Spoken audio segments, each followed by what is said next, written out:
Tonight's episode of Legacy Battle is brought to you by Atlas Benefits. Atlas Benefits has solutions for your insurance needs. Atlas Benefits can help you obtain Medicare, health, or life insurance and employee benefits. You can find them on the web at www.atlasbenefits.com. Or you can contact Rob Ducey or Roy Smith at 727-600-2892 and mention Legacy Battle Podcast. Atlas Benefits has all the solutions for your insurance needs. Enjoy the show.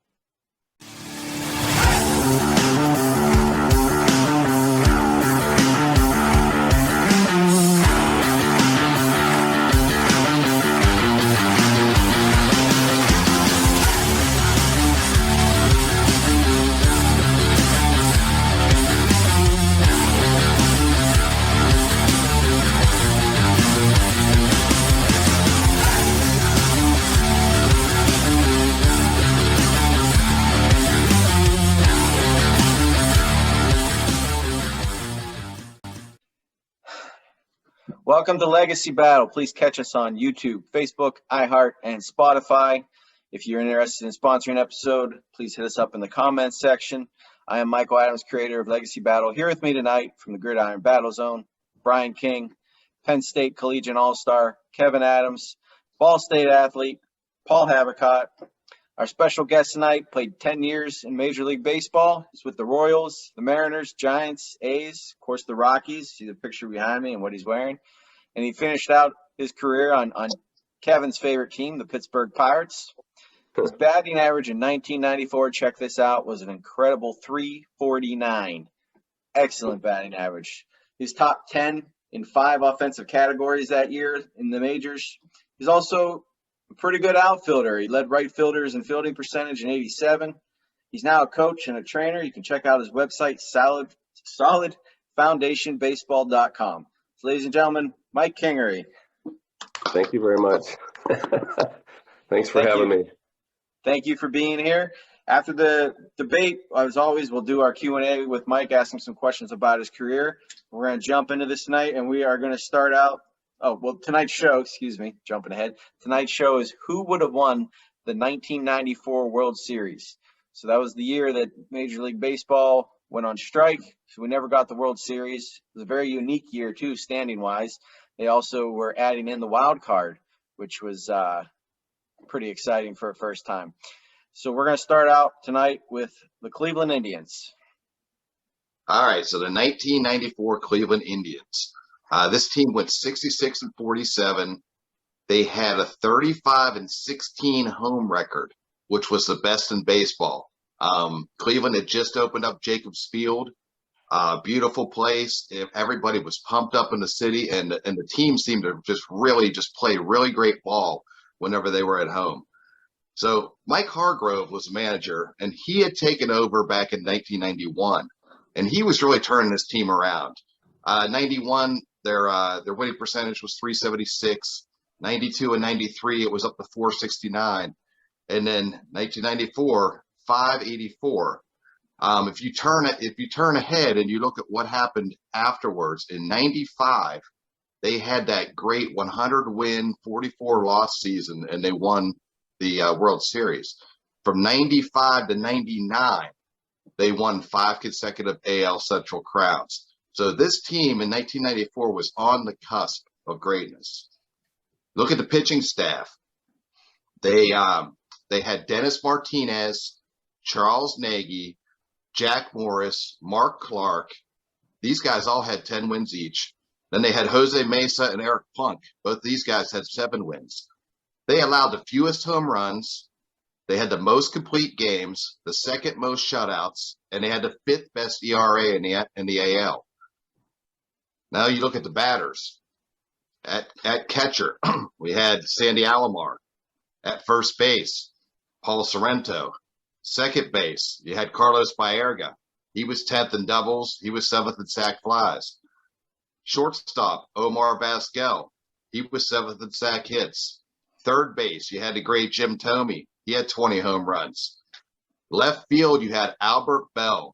And Albert Bell was having such a great season, he actually had a shot at the Triple Crown. He was just 11 RBIs off the lead, 4 home runs off the lead and just 2 percentage points off the lead for batting average. And then you had Kenny Lofton. I mean, Kenny Lofton had the speed. He was just he was a great leadoff guy. He was 6th in batting average. He was 2nd in hits. He was 2nd in runs, and he was 1st in stolen bases. And then you had a guy at right field named Manny Ramirez. He definitely developed into something. He was 2nd in the Rookie of the Year voting that year. And then you had the legend Eddie Murphy at DH. He was a switch hitter. He had power on both sides. A really tough out. And then they also had on the bench, they could go to Candy Maldonado and Tony Pena, a couple of vets that had a lot of great experience. So they just had so much firepower. I'm going to run down through this real quick. Most runs in the majors, most hits in the majors, most doubles in the AL, most homers in the majors, 2nd most stolen bases in the AL, 2nd fewest Ks in the majors. So they had a good eye too, good plate discipline. Tied for the best batting average in the majors, the best slugging percentage in the majors, and both Bell and Lofton were in the top 5 in wins above replacement. 8 batters had double-digit home runs, and then you had Bell at 36 and Tomey at 20. So this team, who knows what would have happened if this season doesn't end when it does? Because in '95 they just started ripping through and winning at an incredible rate. This team was on the cusp of greatness. If '94 continues on, I think they go all the way. We should mention that the Indians were in the wild card spot. They were not leading their division. I want to say they were a game back. It was only a game back. They were a game back behind the White Sox, yes. Right. So the season ended in August. There was still almost 2 months of baseball left. So, Mike, you were a good outfielder. This team was a little weak on the sides with Manny and Albert Bell. Obviously, Kenny Lofton could cover his ground in center field and infield-wise that pretty stacked with Vizquel and Baerga. But what are your thoughts on the Cleveland Indians, and do you see any weaknesses around that team?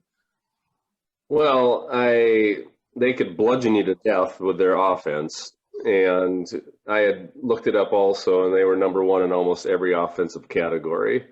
And they had speed, and they just, Omar was one of the best shortstops ever defensively, and Sandy Alomar Jr. was awesome defensively. And so, I wasn't completely in awe with their pitching staff, but they had some really good names. But several of the guys, Dennis and Jack, were past their prime, obviously. But it would have been hard if you get into a short series and they're scoring runs, they'd definitely be formidable. So, Kevin, you're representing the other American League team tonight, the Yankees. So how are your Yankees going to beat those Indians?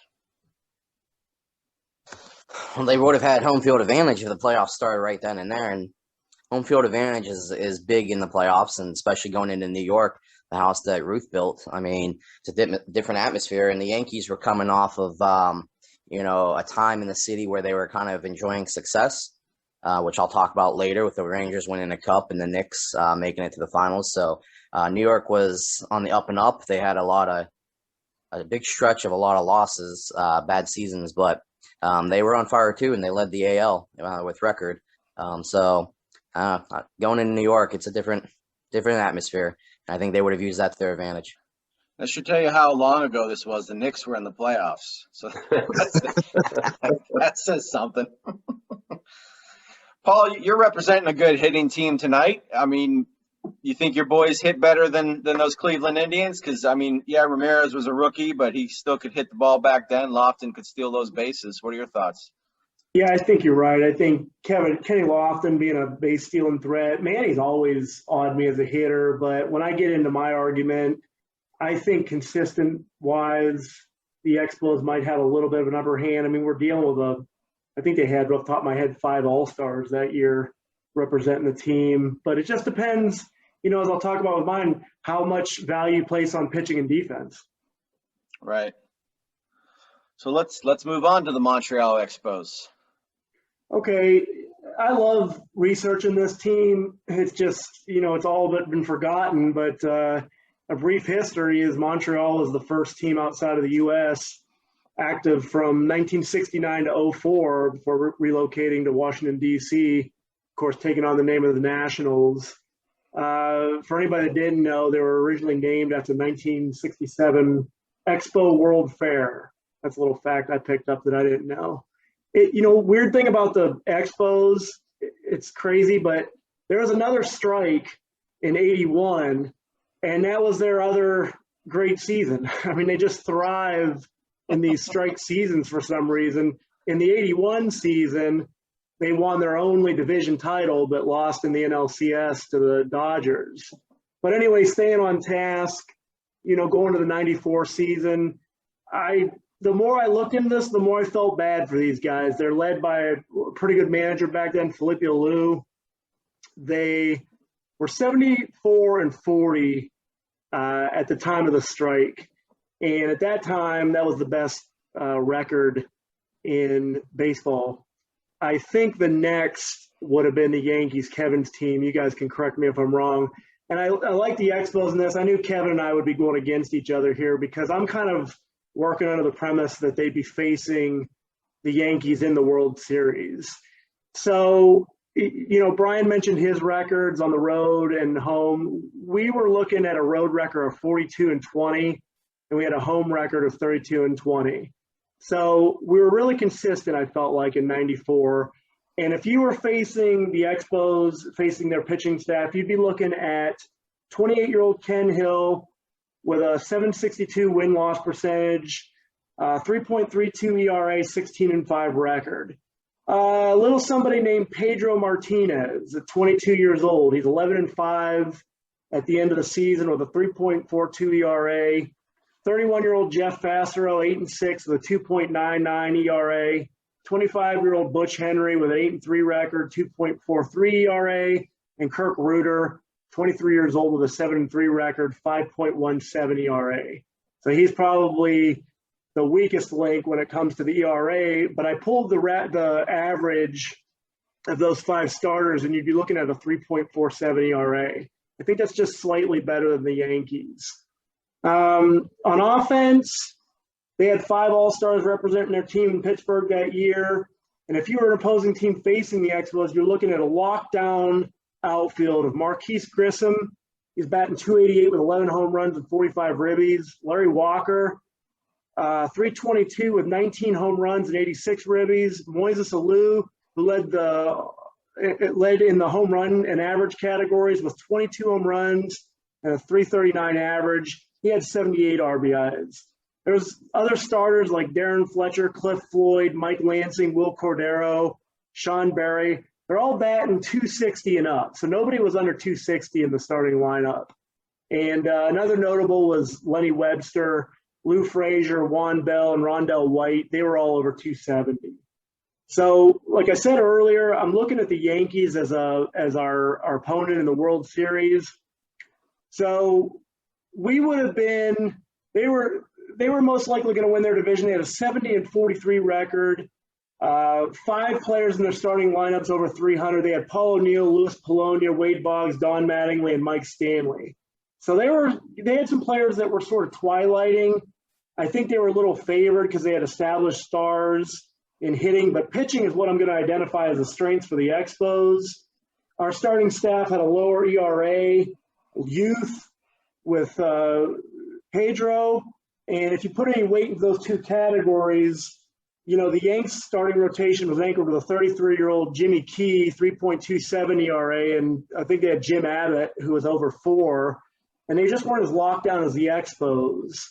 In the spirit of full disclosure, the Yankees were working with one main closer in Steve Howe, who was pretty shut down at 3-0 with a 1.80 ERA and 15 saves. The Expos, I think, were using 2, John Wetland and Mel Rojas, 25 and 16 saves, but a little bit higher ERAs at 2.83 and 3.32, respectively.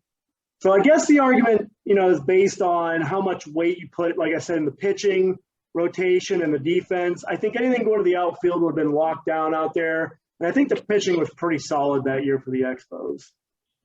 I put a lot in pitching, and I'll mention that when I get to my team. But Mike, let me ask you: is this the best outfield in baseball? Without question. Without question. I played with Larry Walker. He took his defense very seriously. He said that Marquise Grissom's nickname was the sheriff because he covered everything out there. And then Moises obviously was really good. And yeah, the pitching staff was, in my opinion, quite superior to the Indians. And John Wetland, I know his numbers might not have been as good as Steve Howe, but if you would have had, and I've faced several guys who are in the Hall of Fame, if I had to face one stopper let me put that again, if I didn't want to face any stopper that I ever faced, it would have been Wetland. Wetland embarrassed you.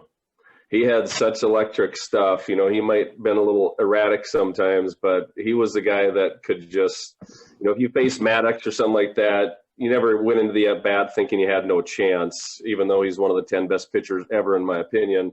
But Wetland, he would embarrass you. And you would go to the dugout going, what just happened to me?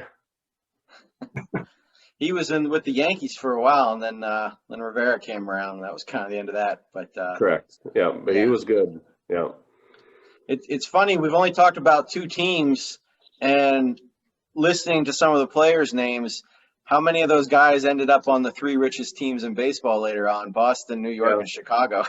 Yeah, a lot. Yeah, when I came into this and did some research and you told me the teams, you know, I went into it with a little bias towards the Expos just because I had played against them that year, and they really didn't have a lot of weaknesses. They were pretty complete in my opinion. But when I started looking at some other places and seeing the Indians, and I didn't realize the Yankees, their batting averages, I know that's not as emphasized as it used to be, but there were some guys who could swing the pole with those guys.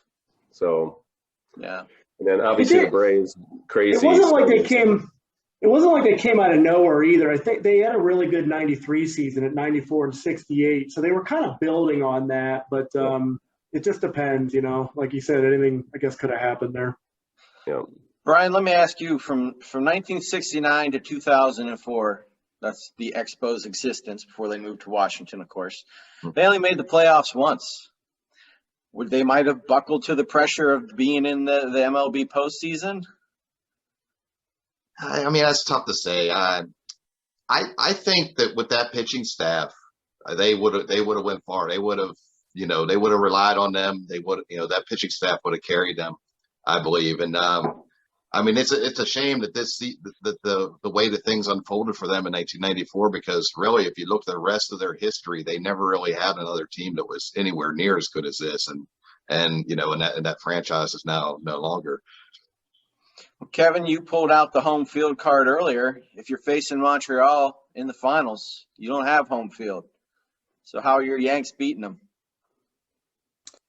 Well, I'd have to switch over to veteran leadership. Montreal was a young team, and New York definitely had the veterans on their team. And this would have been Madeline's first appearance in the playoffs, and he was hungry, and so was Showalter. I just think they had more veteran leadership that would have carried them through. Okay, well, let's move on to, we're talking pitching. Let's stick with pitching. Let's go to the Atlanta Braves. And you don't talk Atlanta Braves without talking these starters: Maddox, Glavine, Smoltz. Heck, our last show was an Atlanta Braves top 5 with Otis Nixon. So we know how many pitchers are on that list. But let me just throw this out here. I only have to prove that they can beat these teams we're talking about today. So let's start with beating Montreal. You got to get to the World Series. You're going to have to go through Montreal. So the wild card team, which was the Atlanta Braves, would have played Montreal in the first round. So we're talking in 91, 92, 96, 99, Braves go to the World Series. 95, they go to the World Series, which is the year after the lockout, and they win the World Series, beating Brian's Cleveland Indians, I'll point out.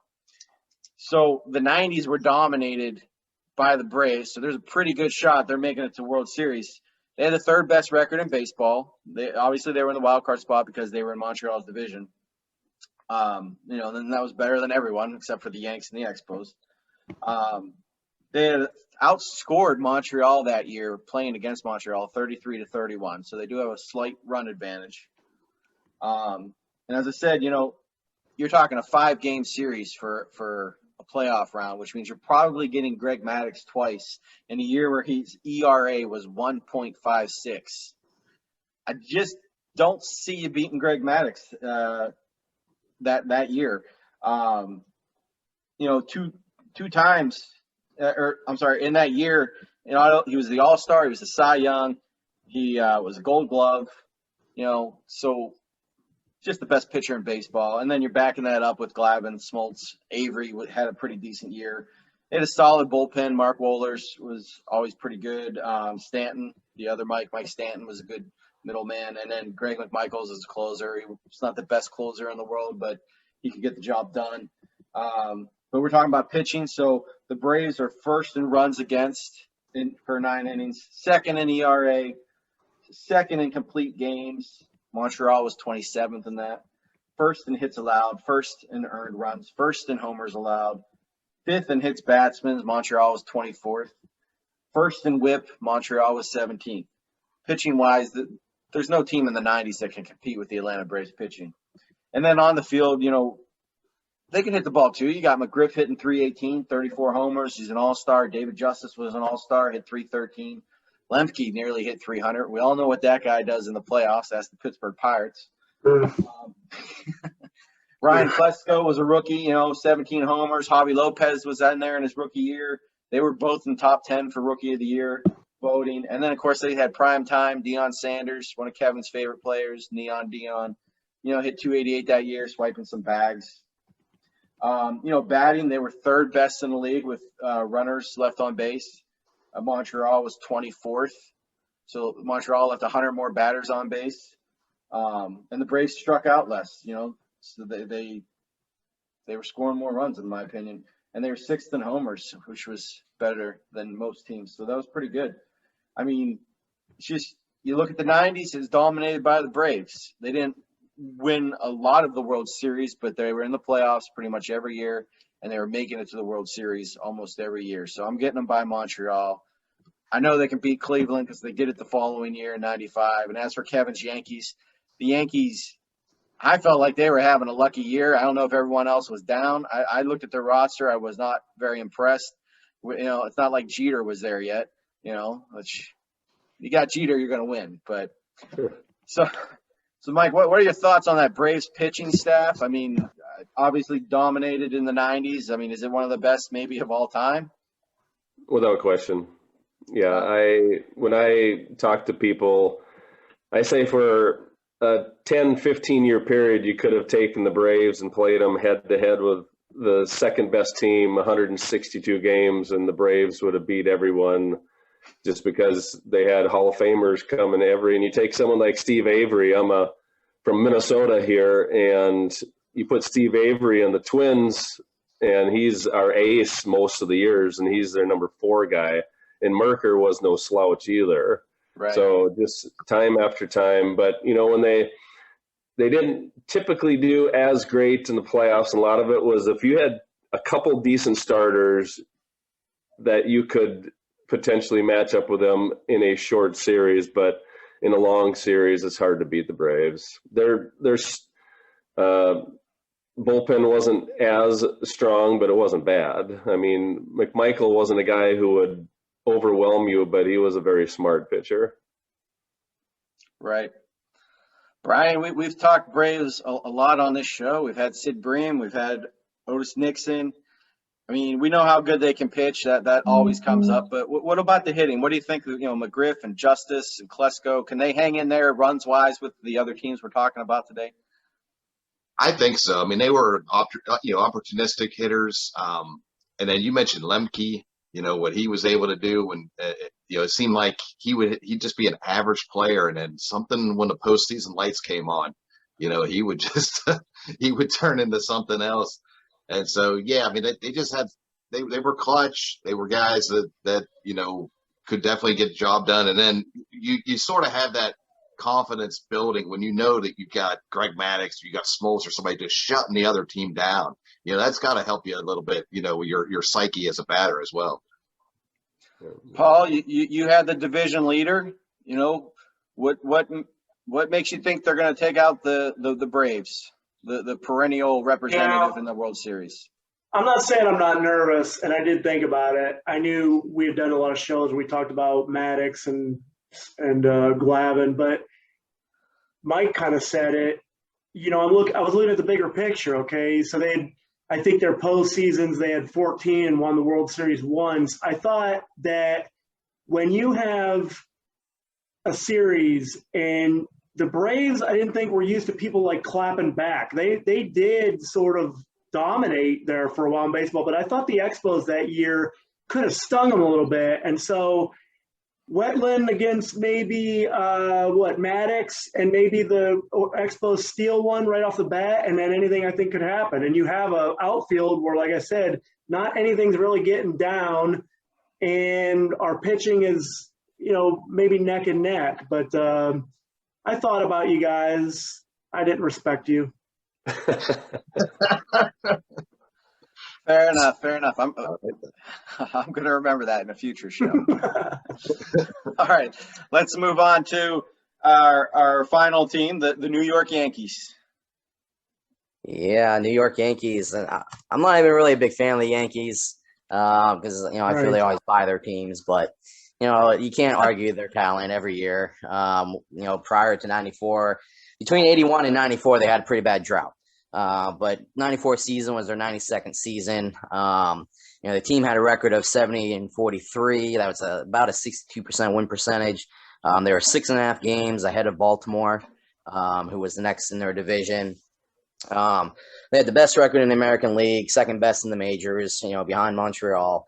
The Yankees were on pace to win 100 games for the first time, and that since 1980. They were being led by Jimmy Key. Paul already threw out all my team's stats earlier, which I don't know if he was trying to help me. But Jimmy Key led the majors, 17 wins that year. He was on pace to win 24 games. You know, they had two other pitchers at 9 wins. Right fielder Paul O'Neill was having a career year. He led the league with a .359 batting average. And this would have been the Yankees' first postseason since '81. This was the season that was going to end the drought. They definitely were going to make it. This was the year, you know, I had mentioned the Rangers won the Stanley Cup. The New York Knicks, they actually lost in Game 7 in the finals, but won the Eastern Conference. So they were enjoying some success in that city. People were getting amped up again about the Yankees. They were excited about it. They took it hard, though, when the strike happened, and even the media bombarded the team with what could have been. But the team scored 670 runs, which I believe was second in the league that year. They averaged almost 6 runs a game. They only allowed 534 runs, which was about 4.7 runs per game. They were one of the favorites to make the World Series. Don Mattingly had never made the postseason, as I mentioned earlier. A lot of people felt bad and feel like he deserved that year. And I think the team would have rallied behind that. The Yankees were walked the most that season. They actually had 530 walks. Their on-base percentage was .374. So you had O'Neill, Bernie Williams, Polonia out in the outfield. Boggs, a veteran, batting .342. A lot of people actually thought that Boggs may have taken the batting title from O'Neill if the season actually finished. And you had him with Mattingly in the infield, Mike Stanley behind the plate. He was batting .300.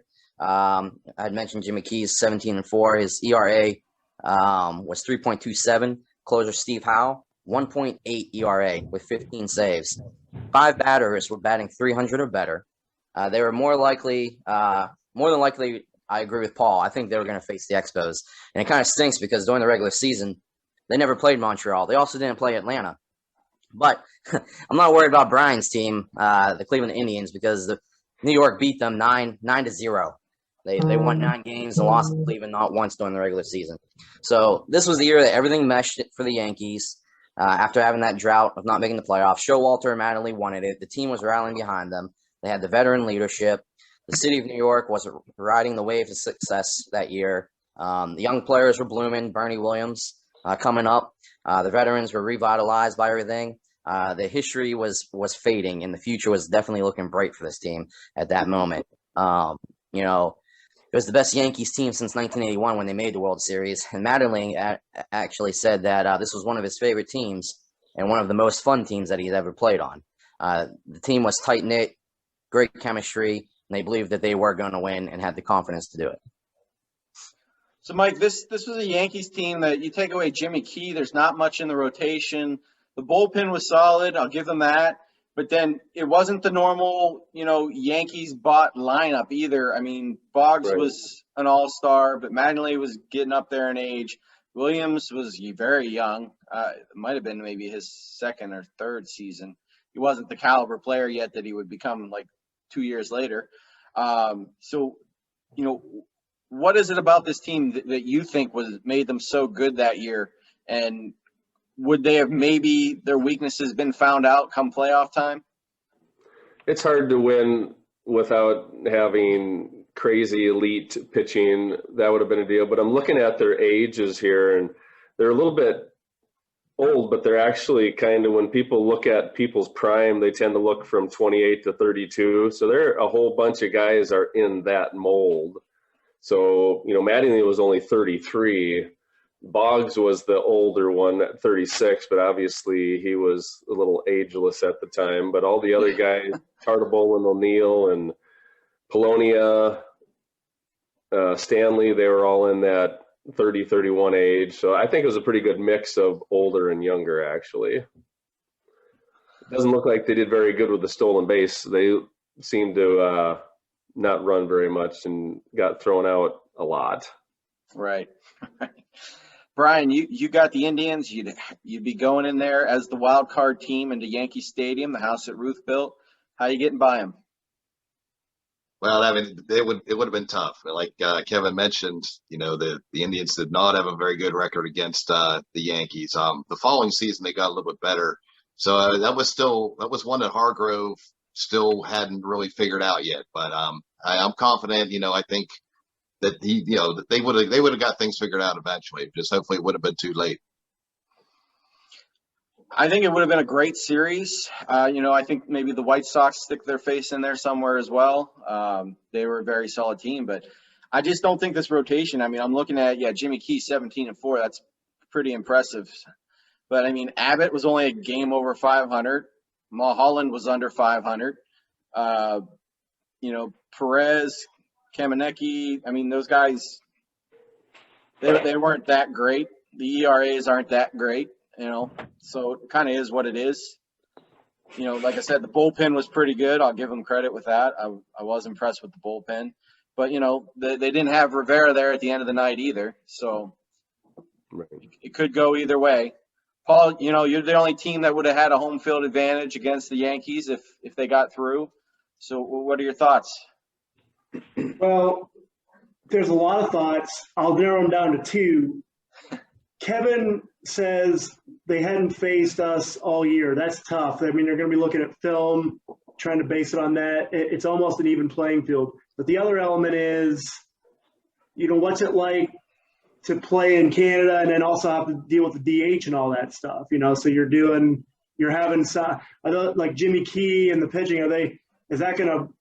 How deep was the Yankees to where they could compensate for that, DHing and all that? So I think once again, the pitching would be our upper hand. And I think Kevin also mentioned something about veteran leadership, but veteran leadership with Mattingly, and he's great, but that was his first year in the postseason. Would that have got to him? Would that have ate him up that he's like, this could be my last chance? I mean, that could do crazy things to people. Right. Well, we're going to throw some shout-outs to the teams that would have made the playoffs or were at least in contention. We're not talking about them tonight, but we want to give them a shout-out. It'd be the Reds, the Astros, the White Sox, Dodgers, Rangers, and A's. So they were all either leading a division or in playoff contention. Looking at some of those divisions, some of those teams were like right around 500 that were leading divisions. So it wasn't the runaway year for a lot of those divisions, but here's tonight's trivia question. For a prize, put your answers in the comments section. We'll get a prize mailed out to you. Prize winners, you're ineligible. In the 1994 movie The Scout, name the 2 former Mets and 2 former Cardinals that make a cameo in the movie. So get that right. We'll get your prize mailed out. All right, let's move into our vote tonight before we hit our Q&A with Mike. Let's start with Brian. Okay, well, I mean, all these teams were great. This is tough, and it's really tough when you're thinking of a what if, because there's so many different possibilities. But when you just look at the basics of baseball, if you've got a pitching staff that can give you 3 or 4, guys that can give you great starts very consistently, it's so tough to beat them. So I got to go with Atlanta on this one. I just think they would just throw. They throw Maddox, they throw Glavine, they throw Smoltz at you, and they're going to get 2 out of 3 right there. In a long series, it's so tough to beat those guys. Okay. Kevin?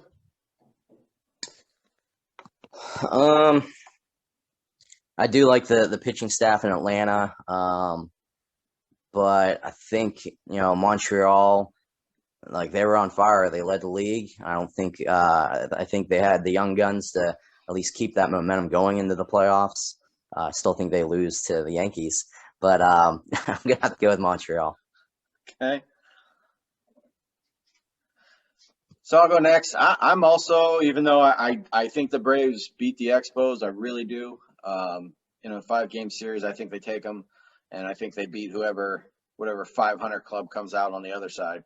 But I think of the teams we're talking about, other than Atlanta, I would go with Montreal as well. They could hit, they could field, they could pitch. They've got every aspect covered. They're playing in Canada. It's an advantage, a little advantage at least. And that Montreal crowd being in the playoffs, I think, would just be kind of like we saw with Toronto a few years back, just an insane atmosphere. So I'm giving Montreal a vote. Paul? It's so weird because I totally think the Expos would have beat the Braves. But, I mean, if I'd be a hypocrite if I didn't vote. Since I can't vote Expos, I'd vote Braves for the exact same reason I'm arguing my team, and that's pitching staff. Okay. So we got 2 for Atlanta, 2 for Montreal. Mike, will you break the tie, or are you going with somebody else? No, I'll break the tie. I'll go with Montreal. Oh, there you go. I don't know, having faced both teams, and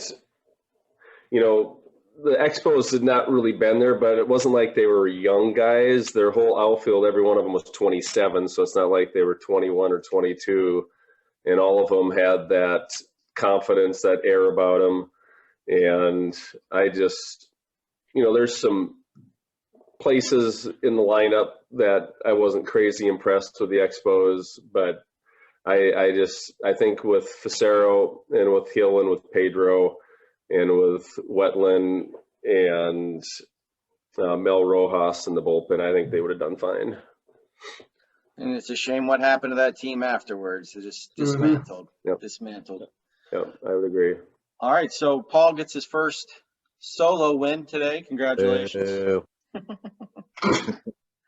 Kingery is probably the smartest guest we've ever had. My God. He'll be expecting the check in the mail tomorrow, Paul. All right, let's move into our Q&A. Paul, you're the winner. You can ask first question.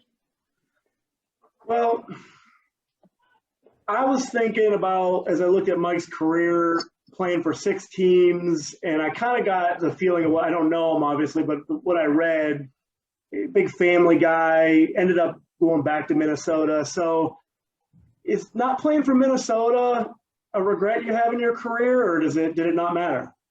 I would have loved to played for the Twins just because it was my hometown team. Rod Crew was my hero growing up, and when I was growing up, it was Tony Oliva and Harmon Killebrew and several really, really, really good hitters. And then there's, Jim Cott and Jim Perry and Bert Blyleven and stuff from the pitching staff. So that was it. But, it wasn't a big deal to me. There's good things about playing at home. There's obviously added things about being at home also, as far as getting tickets every night for people and things of that sort. So, no, I'm very content with, to be honest with you, of all the teams that I didn't get to play for, I would have loved to have played for the Cardinals. When you went to St. Louis, the people had crazy good baseball IQ, and they respected people on either side. They wanted to see good baseball. And I never got to wear red cleats, so that was You did play for a lot of blue teams now that I was looking for this. Yes. Yeah. Kevin, go ahead. Yeah, so you played with the Seattle Mariners. They were still kind of fresh in the league there. I think in '89, Griffey's rookie season was like the 13th season since creation. So what was it kind of like playing for a new franchise and seeing someone like Ken Griffey playing with him in his rookie year? What was that kind of like? I got there in '87, and we won 78 games, and it was the most that had ever been won by the Mariners at that point. Wow. So we were still below 500. But if you talk about the Expos lineup, and then several years later being dismantled, if they would have kept the Mariners lineup together for another 3 years, it was a very young team. It was a very good team. And, we had Billy Swift, and we had Mark Langston, and we had Mike Morgan, and we had a pretty good lineup. And then, Edgar Martinez couldn't even make the lineup when I first got there. And because they looked at Jim Presley as on top of him, and Alvin Davis was a really good first baseman DH as far as hitter wise. And so it would have been a really good team. And I was pretty young also. So we were your typical young team. We would play really good and play really rotten, play really good, play really rotten. And then in '89, I actually spent most of the year in the minor leagues because Griffey took my spot. So I was the opening day center fielder in '88, and he was in '89. And so I spent most of it. He actually broke his finger or something that year. So I got called up for 3 weeks during the season to take his place. But it was, a very good team. And then Randy Johnson obviously got there in the Langston trade. But I enjoyed being in Seattle. A lot of good friends there. Harold Reynolds, I'm really good friends with Harold. So, Brian, go ahead.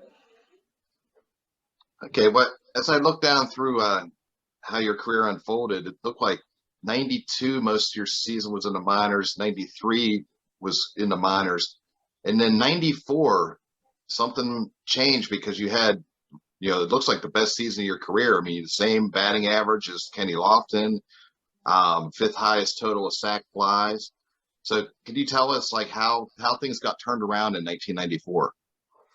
Well, I was getting a little long in the tooth, as they would call it. And my wife and I were contemplating just getting out of baseball. And we prayed about it a lot. And we decided we'd go to one more spring training. And if we made the team, great.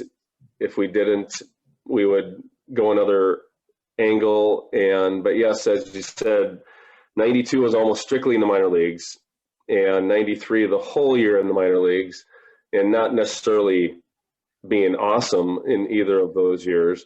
And then I went to spring training. I actually did not do very well, but in '93, the Rockies had a tough time catching the ball in the outfield, and that's something that I could do. And Don Baylor really liked me. And so I made their team out of spring training just to be the fourth outfielder. And then Ellis Burks, he was the April National League Player of the Month. And Ellis hurt his wrist, and he was going to be out for about 3 weeks, and he ended up being out for more than a year, actually. And I took over, and I don't know, I think I didn't put any excess pressure on myself. I went out there and played free, which I know sounds like, well, you should be able to do that all the time, but it's easier said than done. And I guess there was no expectations. Most people, when they write an article about me, say that it was because I played in Colorado. And actually, both years that I played in Colorado, I hit better on the road than I did at home. So I actually hit over 370 in '94 on the road. Wow. So I think it was second in the league. My guess is behind Gwynn because he hit 394 that year. And so, most journalists don't do a very hard job of looking at it. So that's what people typically do, is they say that it was just because it's in Colorado. But I just actually in Colorado, my line drives went too far because you can tell I wasn't a big home run dude. So a lot of times my line drives would go to the right fielder instead of in front of him or whatever. And I was more of a gap to gap type guy, and typically didn't strike out tons. And so I really liked Don Baylor. I respected him a lot, and he was a man's man. And he just, if our team stunk, he would get us together and look us in the eye and tell us we stunk. And I respected that. And so I really liked, the team was kind of a bunch of misfits for the most part. Dante Bichette was not, he was kind of there hanging for dead. Andres Galarraga had a resurgence. Vinny Castilla wasn't protected by the Braves. And we just, it was just a good team. The team got along well with each other. And we had 10 days in Mile High Stadium that year where we had more than 70,000 people at a game. Wow. We had a Tuesday night against the Cubs that we had over 70,000. Minnesota here, you get 10,000 on a Tuesday night. The poll ads were high-fiving each other, and it was a football atmosphere. It was just fun to come to the game, even though it was a rotten stadium as far as for baseball. It was a joke. It was very legit for a left-handed hitter. You didn't see guys hitting home runs to right field. It was 370 to right, and it was probably a 15-foot wall, and it was 405 to right center. So you didn't see balls going to the right field bleachers. It was where it was 330 and 365 in the left center field gap. That's where all the home runs went. We're all in Tampa. We know what no fans is like. So Yeah. we're used to that. I'll tell you what, though, 349, gosh, you'd lead the majors by 100 points nowadays if you're hitting 349.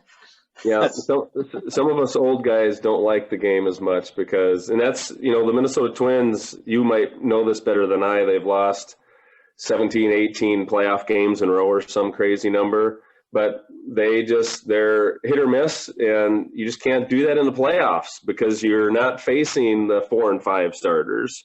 Right. You're facing the Maddoxes, you're facing the Glavins, you're facing the Smoltz and the Pedros and these type of people. So you need people who can put the ball in play and to be able to hit to the other side of the shift and to be able to just do little things that we used to do. And we used to score lots of runs also. So I don't think it has to be an either or. When I actually have a baseball school, and if Joe DiMaggio had not played his last season, he would have ended his career with more home runs than strikeouts. Wow. He had one year, he had 30 home runs and 13 strikeouts. That's why I have his bobblehead out there.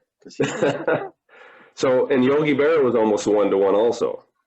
So, I mean, it wasn't, and these guys hit home runs. They weren't just punching Judies. They were guys who were 300 home runs, whatever. And so now it's this all or nothing, and just people can't make adjustments. How many people would Nolan Ryan have struck out today?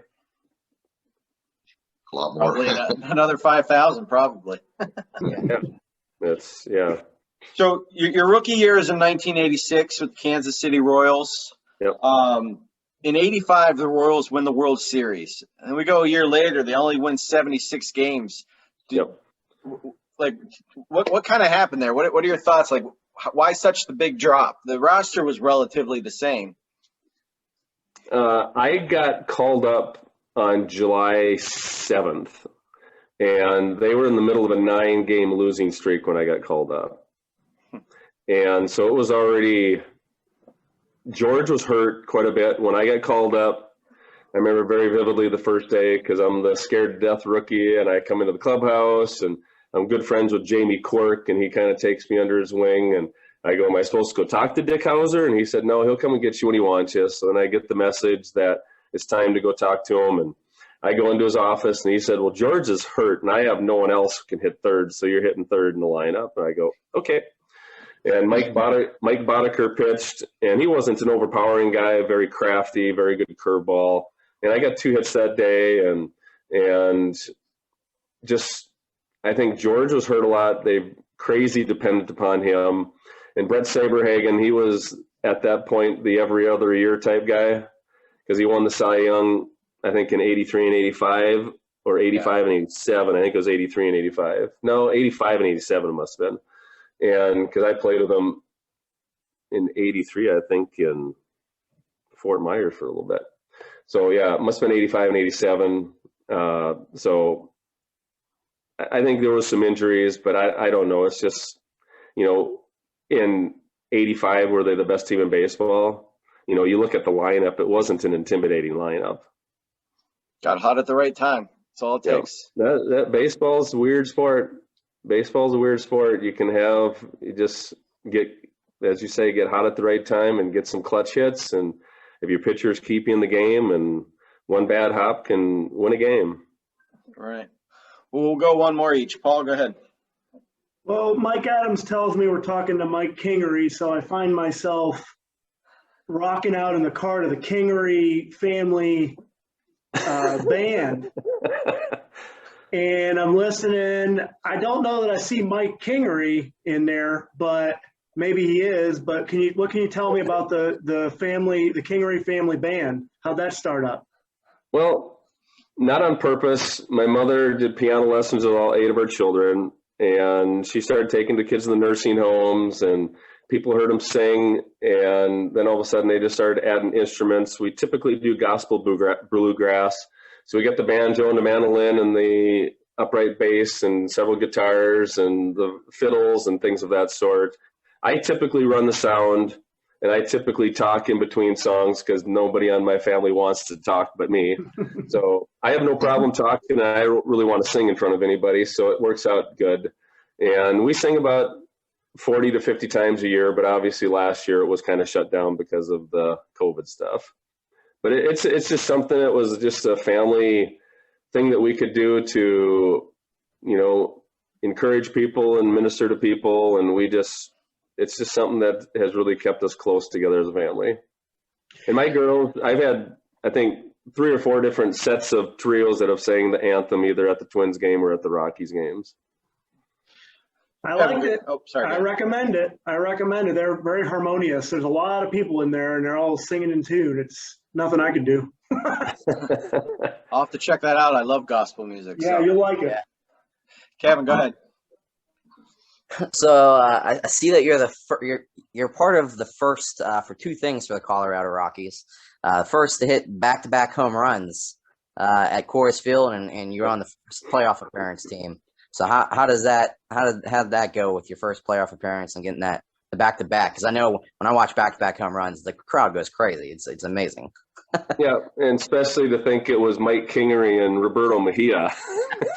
You could have guessed many combinations, and you would have never come up with that one.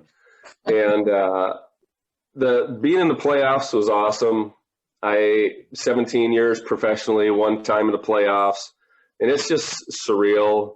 We played the Braves that year, and by far we were their hardest games. Even though they played the Indians in the World Series, we were beating them both times. And Chipper Jones got a home run in both games. He was a rookie in the 8th or the 9th inning to beat us by 1, I believe it was. I didn't start the first 2 games. Ellis was healthy then, and I didn't tend to help my team as much when we played at Coors Field, to be honest with you, just because it tended to be more pinball machine numbers. But I was very much more instrumental when we played on the road, and because I was more of a defense and speed type of guy, even though I didn't steal tons of bases. And so we gave the Braves everything they wanted. So we lost to Maddox and Glavine, and then we beat Smoltz in Game 3. I knew it was the playoffs when Eric Young got on base, and I was the number 2 hitter in Atlanta, and they had me sacrifice bunt in the first inning off of Smoltz. So I bunted it down the first baseline, and he tried to tag me, and I slid, even though I was like 30 feet away from first base. He fell over me, and EY made it all the way to third on the bunt. And so, but our pitchers, we had Saberhagen at that time, and we had Swift, and both of them were scheduled to have surgery after the season.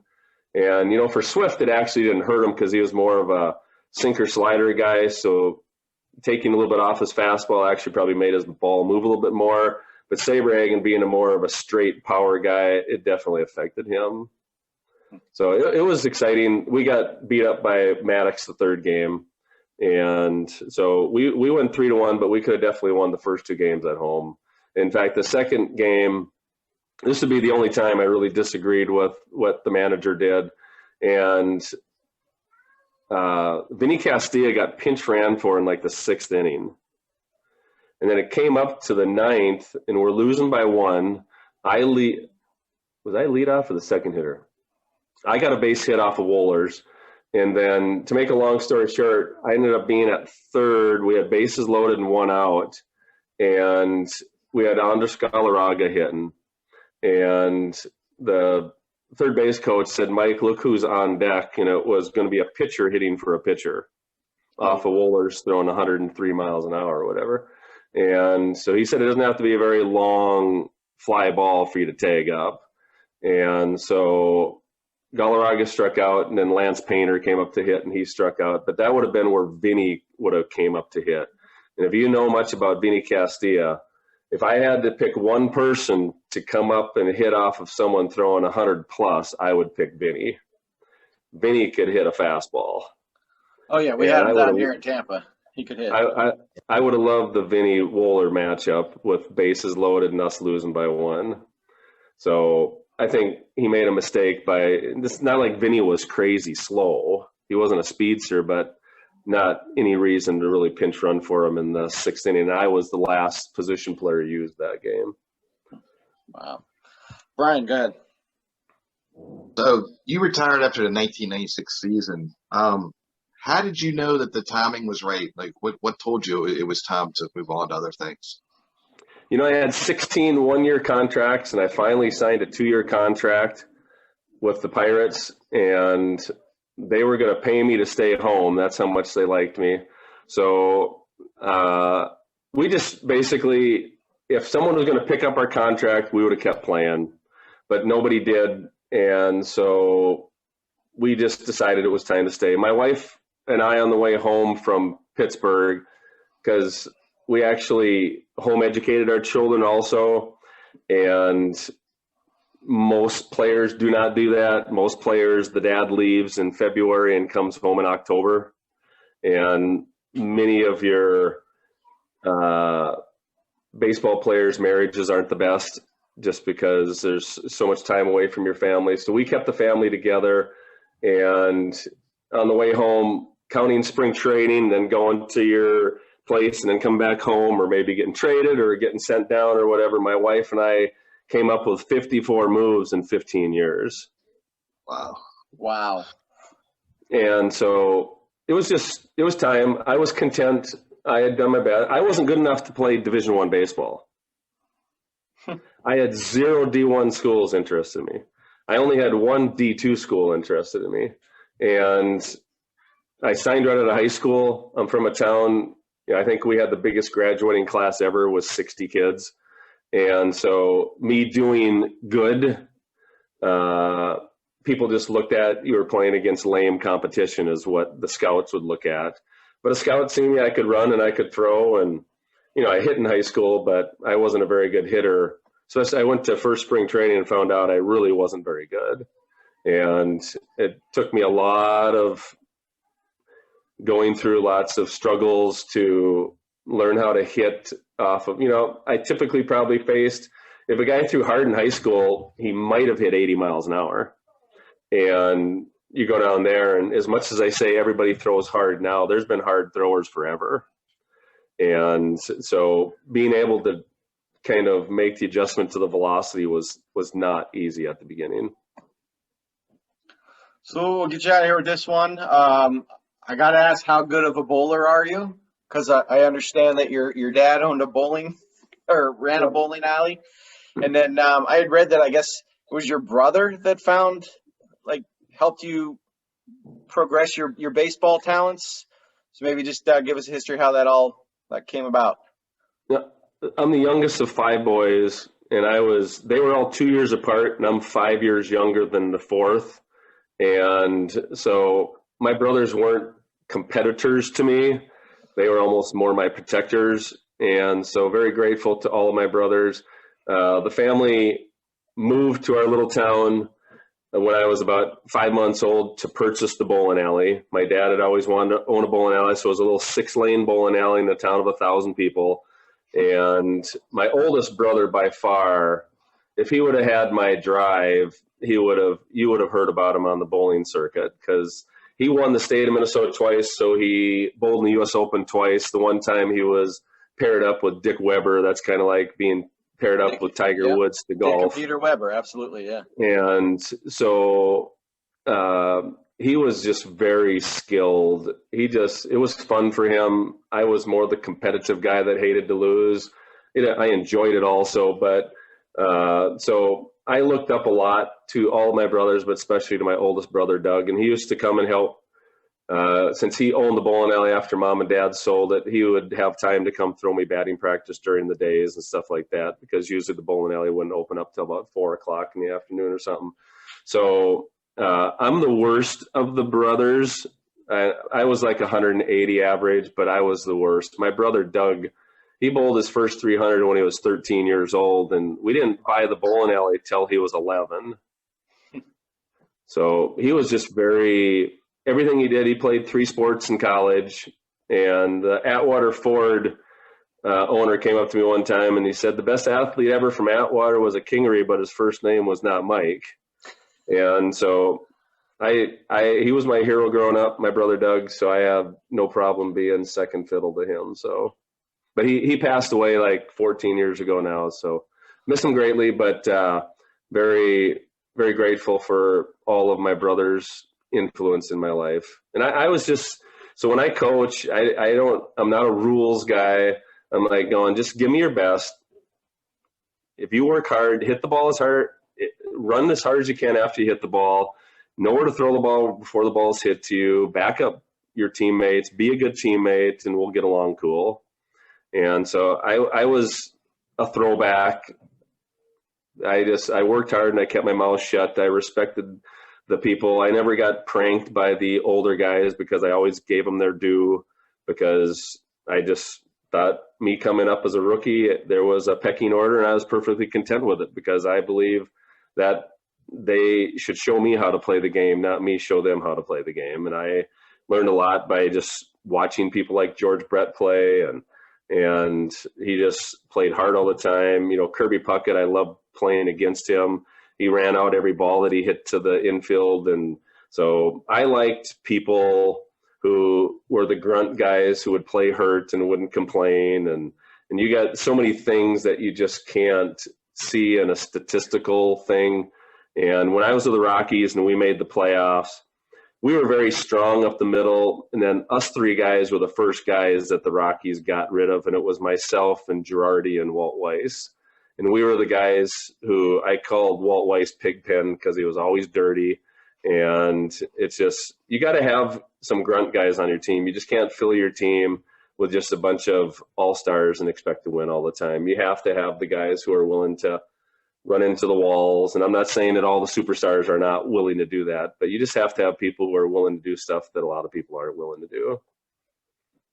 Well said, agreed. Especially see that in a lot of other sports too. Hockey, you got to have that grind line. You know, football, you got to have the lineman protecting the star quarterback. So we want to thank Mike Kingery for joining us tonight. We're honored to have you on. We appreciate that. Make sure you check out his website, solidfoundationbaseball.com. Thank you to everyone for watching on YouTube, Facebook, Spotify, iHeartRadio, or a little bit of everywhere now. Everyone have a good night.